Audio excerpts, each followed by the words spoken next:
Hello everyone, welcome back to my YouTube channel. आज हम पढ़ने वाले हैं क्लास 10th का chapter number 1 chemical reactions and equation.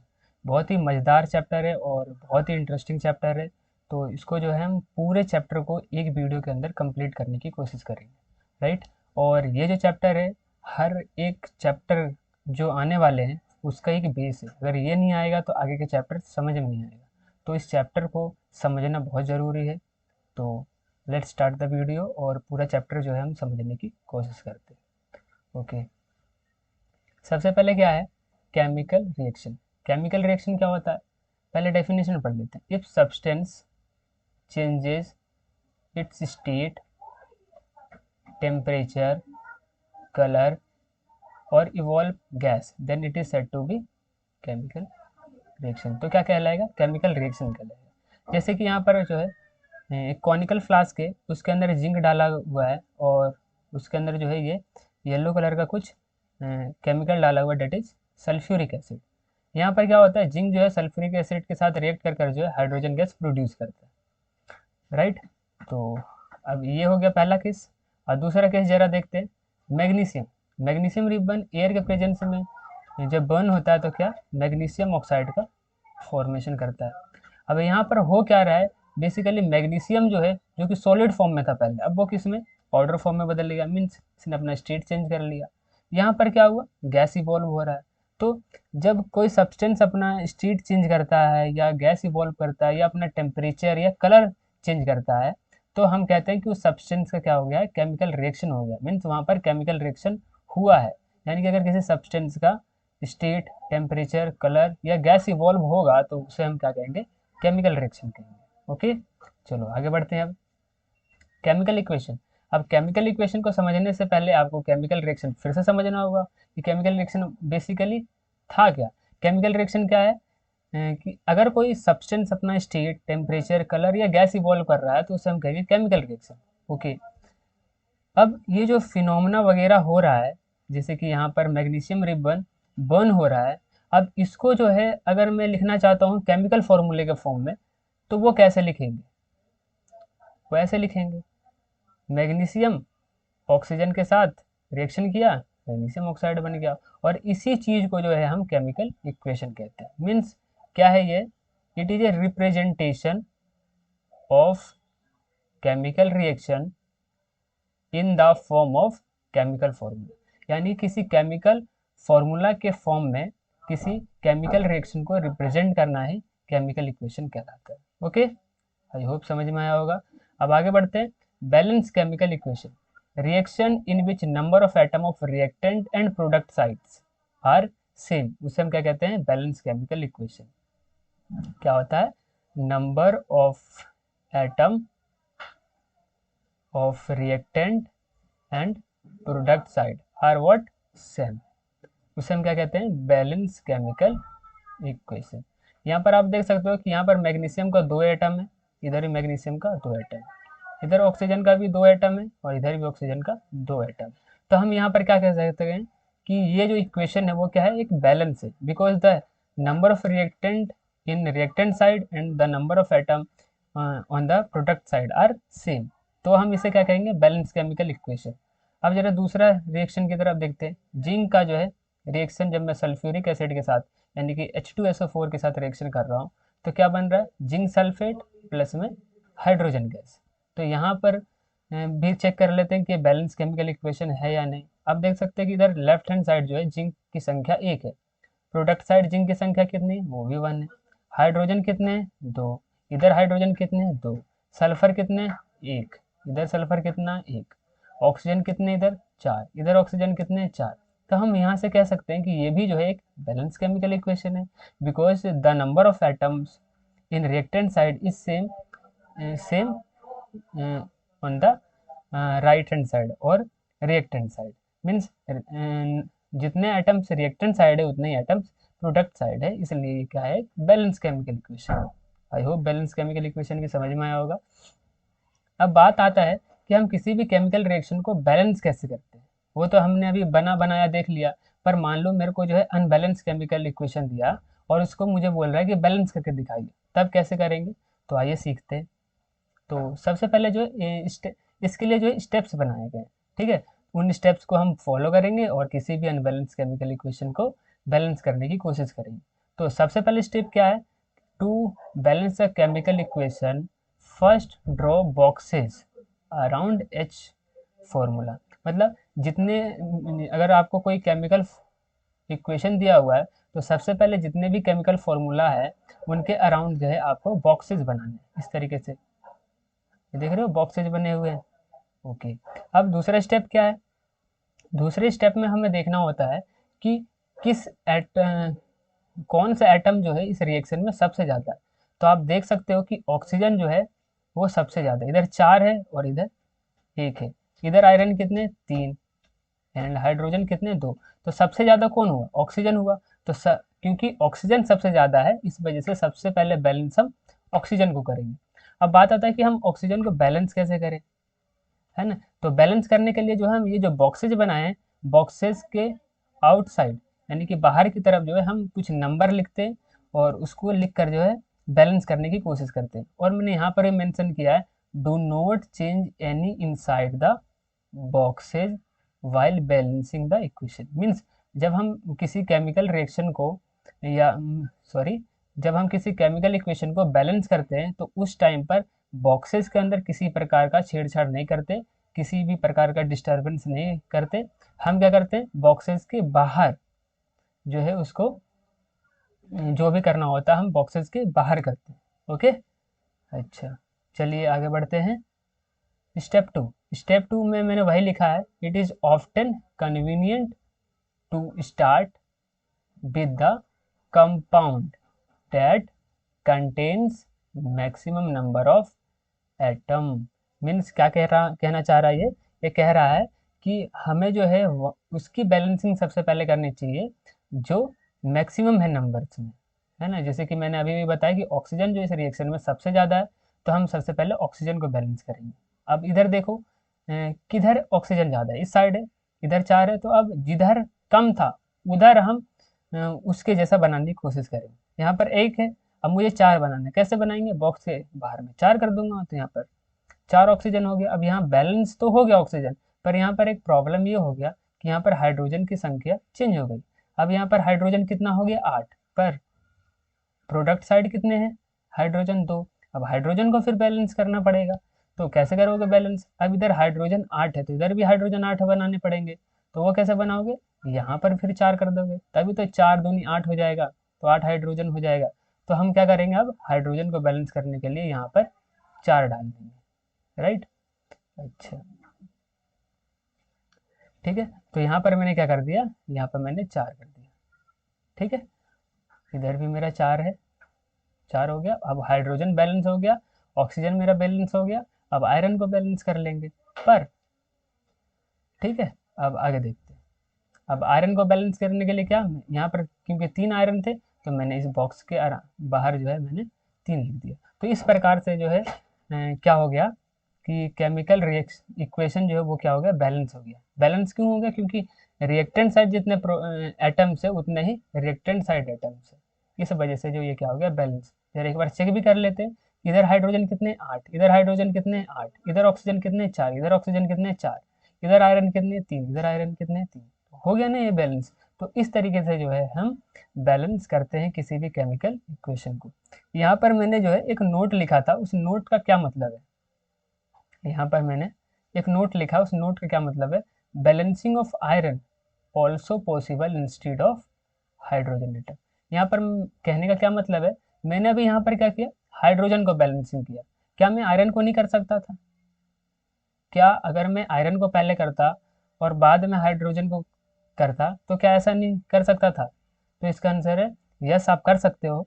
आप आयरन को पहले कर दीजिए बैलेंस, फिर हाइड्रोजन को कर देना, तो आप कर सकते हो, है ना। आप चाहे हाइड्रोजन को कर दो पहले या तो पहले आयरन को कर दीजिए, ठीक है। तो इस तरीके से जो है हम किसी भी केमिकल रिएक्शन को सॉरी केमिकल इक्वेशन को हम बैलेंस करते हैं, ओके। आई होप समझ में आया होगा। अब आगे देखते हैं, एक मैंने लास्ट स्टेप भी बनाया है, that is mention physical state of reactant and product. क्या कहना चाह रहा हूँ मैं कहना ये चाह रहा हूँ कि आपको जो है जब आप केमिकल रिएक्शन लिखोगे केमिकल इक्वेशन लिखोगे तो आपको जो है स्टेट भी बताना होगा, है ना। जैसे कि आयरन है, अब आयरन जो आपने रिएक्शन किया है आयरन का, वो किस स्टेट में था, सॉलिड स्टेट में था, तो सॉलिड डाल दोगे। अब यहाँ पर H2O वाटर गैस फेज में है, तो यहाँ पर जो है गैस डाल दिया हमने। यहाँ पर सॉलिड फॉर्म में ये प्रोडक्ट बना तो ऐसे लिख दिया, ये गैस फॉर्म में प्रोडक्ट बना तो गैस लिख दिया। ठीक है, तो इस तरीके से जो है हम किसी भी केमिकल इक्वेशन को लिखते हैं, उसको बैलेंस करते हैं। आई होप समझ में आया होगा। अब आगे चलते हैं, टाइप ऑफ केमिकल रिएक्शंस। अब केमिकल रिएक्शंस के अलग अलग टाइप्स हैं। बेसिकली हम जो है एक फेज को कंप्लीट कर चुके हैं, अब हम दूसरे फेज में हैं, इस चैप्टर के दूसरे फेज में हैं। ठीक है, यहाँ पर क्या है, टाइप ऑफ केमिकल रिएक्शन। ठीक है, कितने टाइप के होते हैं, बेसिकली हमारे जो सिलेबस में है वो 4 टाइप का है, तो उसको जरा देख लेते हैं।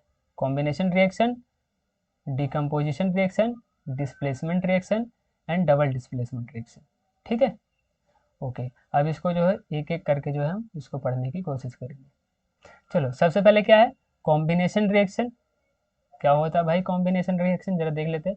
रिएक्शन इन विच 2 और more reactant combine to form new product are called combination reaction. तो समझ में आया क्या होता है कॉम्बिनेशन रिएक्शन, ऐसा रिएक्शन जहां पर 2 या 2 से ज़्यादा, कभी कभी क्या होता है कि 2 रिएक्टेंट ही जो है मिलकर कंबाइन होकर प्रोडक्ट बना देते हैं, लेकिन क्या पता 2 से ज़्यादा हो तो क्या वो कॉम्बिनेशन रिएक्शन नहीं कहलाएगा, नहीं।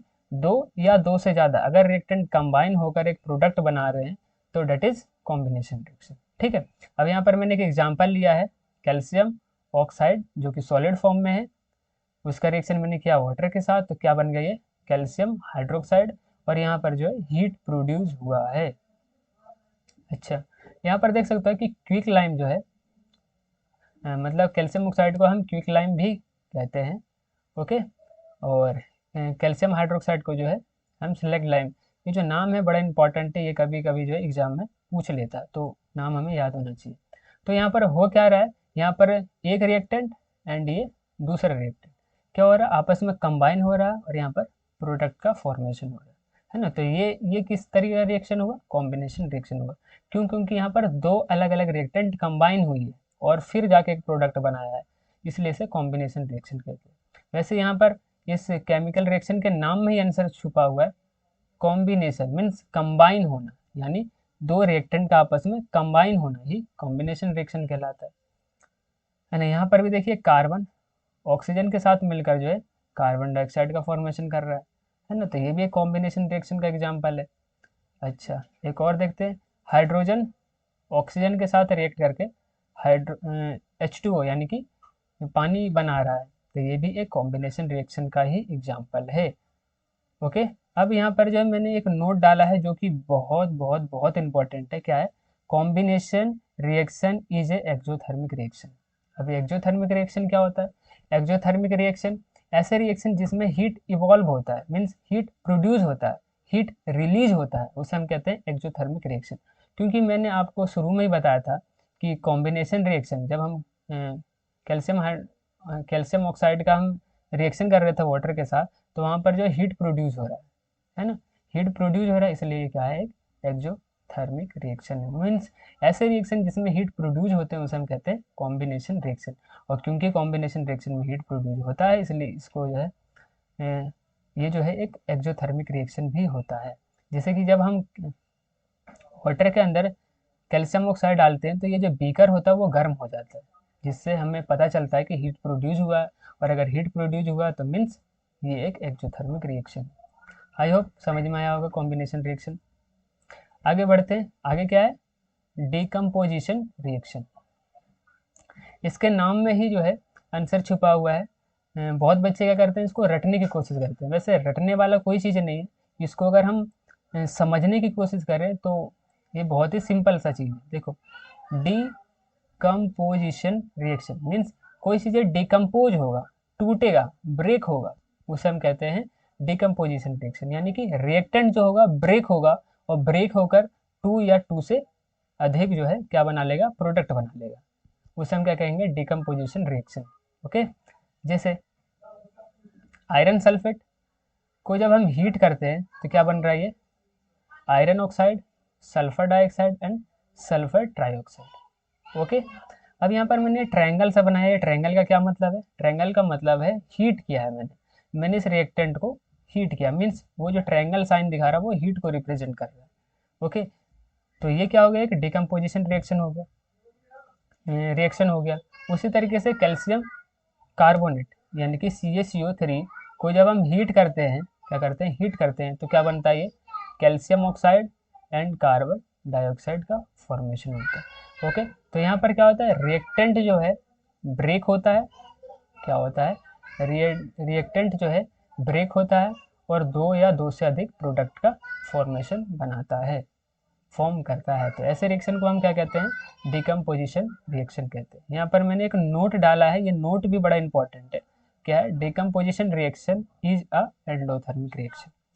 एंडोथर्मिक रिएक्शन क्या होता है, ऐसे रिएक्शन जिसमें हम हीट सप्लाई करते हैं टू प्रोसीड ए रिएक्शन, मतलब किसी रिएक्शन को करवाने के लिए जब हमें हीट देनी पड़ती है तो हम उसे कहते हैं एक्सोथर्मिक रिएक्शन। जैसे कि आयरन सल्फेट, तभी ये आयरन ऑक्साइड में कन्वर्ट होगा जब हम इसको हीट करेंगे, बिना हीट किए थोड़ी कुछ बन जाएगा, है ना।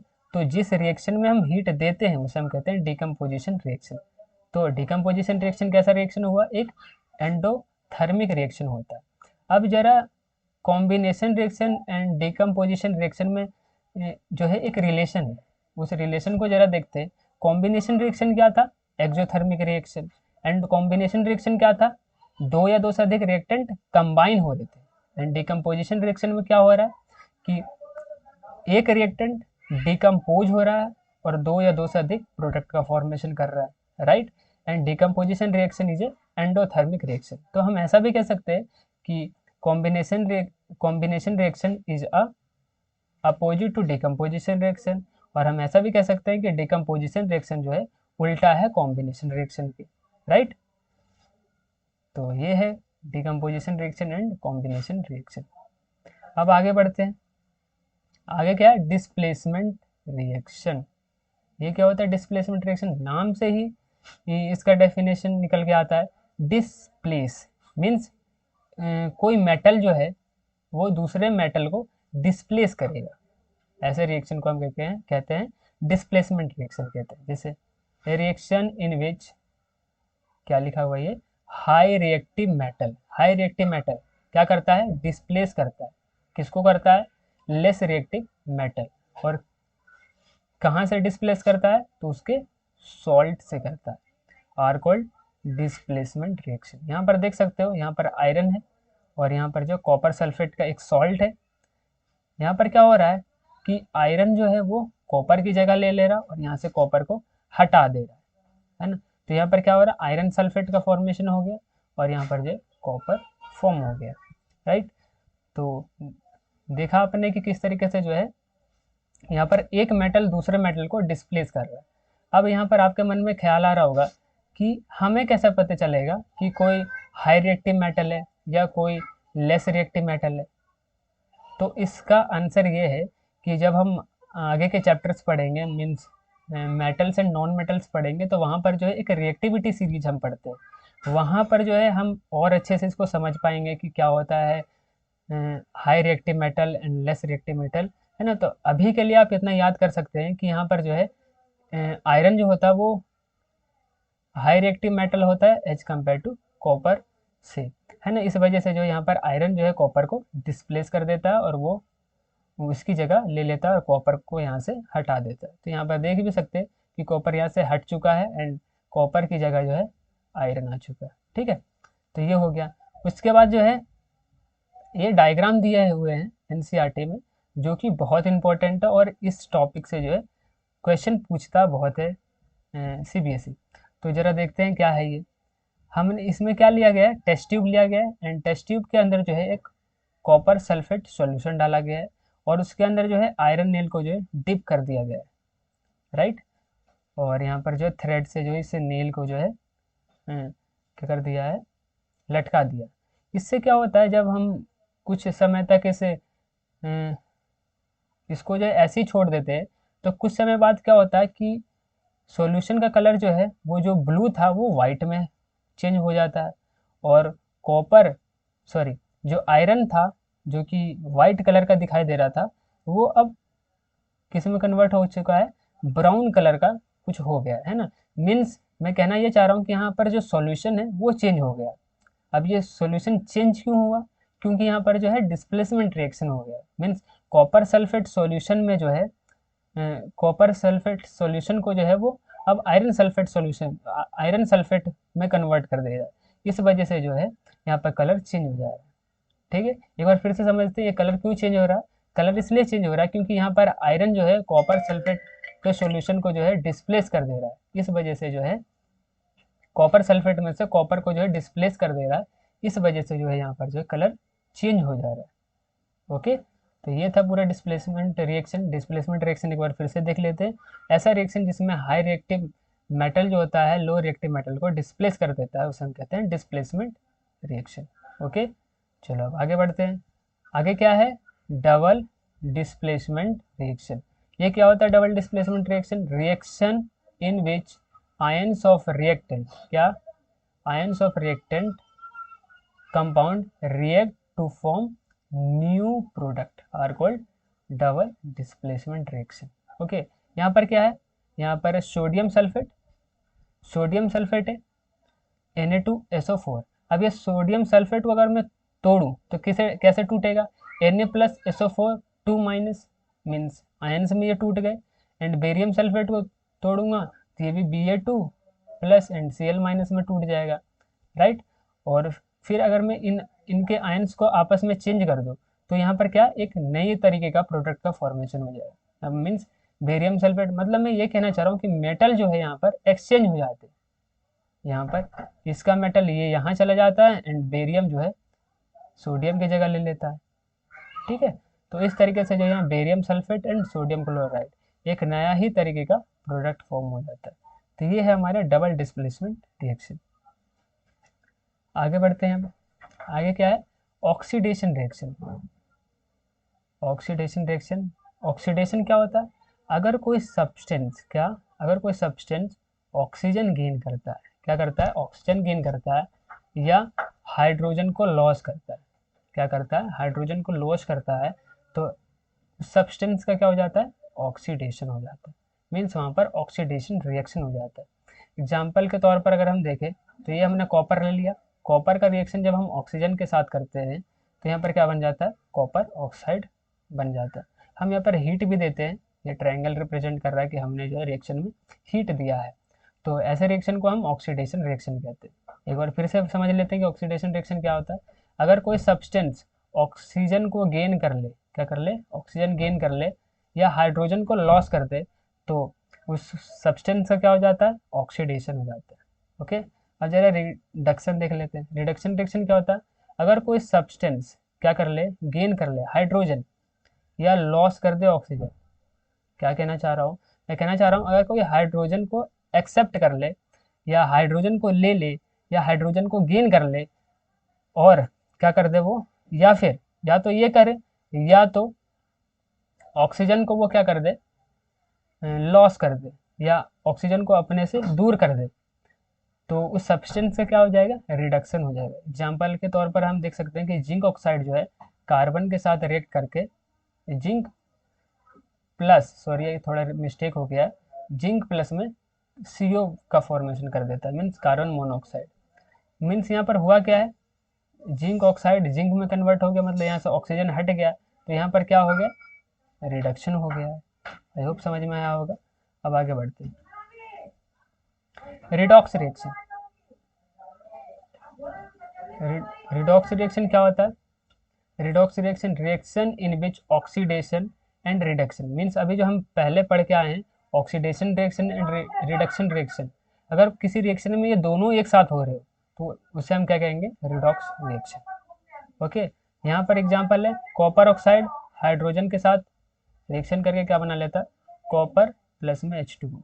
यहाँ पर देख सकते हो कि ये ऑक्सीजन जो है यहाँ से हटा है, और मैंने अभी ये बताया था कि रिडक्शन किसे कहते हैं लॉस ऑफ ऑक्सीजन। अगर ऑक्सीजन लॉस होगा तो वहाँ पर क्या हो जाएगा रिडक्शन हो जाएगा। राइट। तो यहाँ पर ऑक्सीजन क्योंकि यहाँ रिमूव हो रहा है कॉपर से, इसलिए यहाँ पर रिडक्शन हो गया।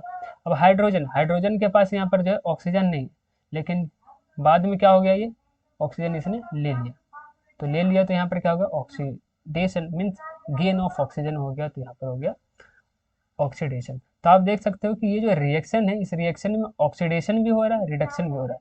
तो ऐसे रिएक्शन को क्या कहेंगे हम, रिडॉक्स रिएक्शन कहेंगे। तो यहाँ पर जो है चैप्टर समाप्त होता है। चैप्टर में इतना ही था।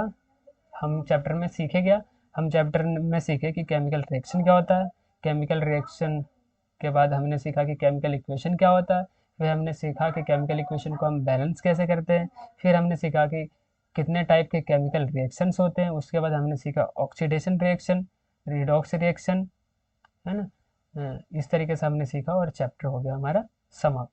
आई होप आपको जो है चैप्टर समझ में आया होगा। तो मिलते हैं नेक्स्ट वीडियो में, जब तक के लिए बाय बाय।